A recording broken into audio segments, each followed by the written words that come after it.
Today we're going to talk about the manual chain hoist. I imagine you have a couple of questions. What is a hoist? What is it used for? Where is it used?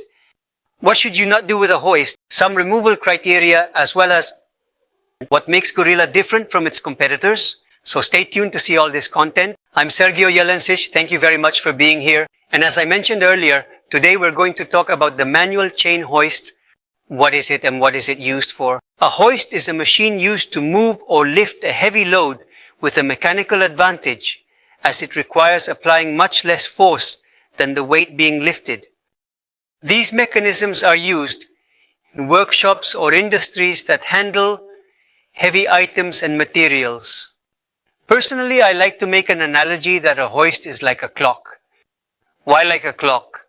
Because just like a clock has many parts and pieces that work together to allow it to function, the same happens with a hoist. A chain hoist has 49 pieces, some of which include pins, control chain, lifting components, hooks, bearings, brake discs, gear discs, drive shaft, rollers, pulleys, springs, nuts, pins, safety devices, and many more. There are 49. Where can it be used? They are used in workshops or industries that handle very heavy items or materials, which can be seen in all types of industries, from vehicle workshops, pulp mills, construction, agriculture, transportation, mining, among others. Some usage recommendations I can give you for the hoist. First of all, make sure to select the right hoist before lifting. Make sure the hoist is in good condition.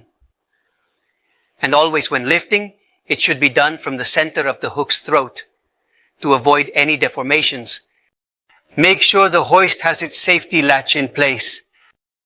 You always have to center the hoist over the load when lifting. Make sure that people are safely kept at a distance at all times when lifting.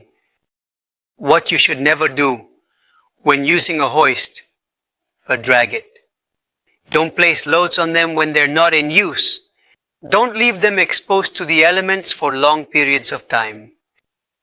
Do not knot or twist the control chain or the lifting chain. Don't intervene the keyboard and don't create machines either. And when lifting the load, don't make any sudden jerks. And lastly, never ever stand under the load. What makes Gorila unique and different from its competitors? Our hooks are made of alloy steel, hot forged, tempered and normalized. Forged steel, safety devices. The lifting height of these hoists has a standard of 3 meters, but we can make them to order and customize them. The gear covers are stamped in steel. The lifted chain is calibrated, hardened, tempered, and normalized. The clutch releases the vest. Our hooks have 3 points to measure deformation and elongation. The label has a unique traceability code. And most importantly, we comply with and exceed 3 standards: 818, 7N, 357, and 1357, ASME 3021, 1357, and ASME 3021. We also incorporate a safety factor of 4 to 1. How do you inspect a chain hoist? First of all, make sure that the label is visible with the information required by international standards. Always keep the manufacturer's quality certificate on hand.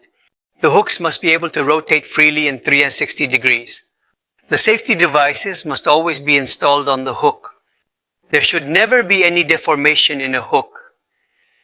And the lifting chain must always be free of deformation and elongation. Never ever intervene with welding spots on the hoist or the chain. And why do I mention this? Because it usually happens on the job site that many people interfere with the hoist using welding spots. I have nothing more to add, just to thank you for staying until now. And if you haven't done so, hit that bell and subscribe to this channel. Thank you.